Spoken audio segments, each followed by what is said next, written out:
In a claim for clinical negligence, it must be proved firstly that the medical care fell short of that considered reasonable by a responsible body of medical opinion, and secondly, that as a result injury was suffered. If both can be proved, then financial compensation will be paid. If you wish to bring a claim for medical negligence, the first most important step is to choose the right solicitor. It is important to choose a solicitor who is a specialist in Erb's palsy claims, so ask them about the extent of their experience. You will first need to decide with your solicitor how the claim will be funded.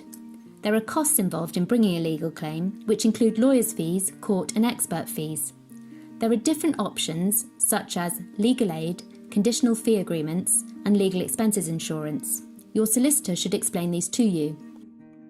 All cases are different, and the following is only a basic guide as to the key steps.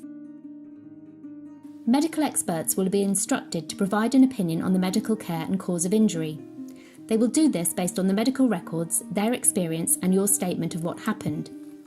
Even if you are unsure whether you want to bring a claim, it is important to write down everything you remember, sign it, date it, and keep it safe. If the expert advises that your care was negligent, then your solicitor will send a letter of claim to the hospital trust, notifying them of the claim and the likely allegations. If the trust admit negligence, then the case will move on to calculating the damages, which is known as assessing quantum.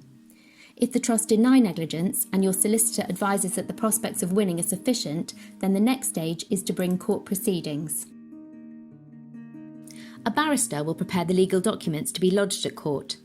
The trust will have to file a formal response to the claim, a defence, explaining why they believe they are not at fault. The court will fix a timetable so both sides can prepare the case for trial. This will include the exchange of key evidence.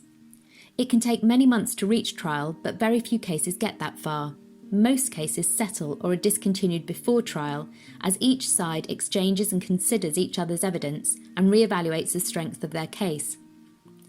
If the case does end up at a trial, the judge will hear evidence from the witnesses and experts, consider the medical records and legal arguments made by the barristers.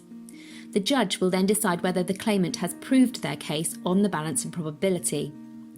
If the claim is successful, then judgment will be entered, and the next stage is to assess damages.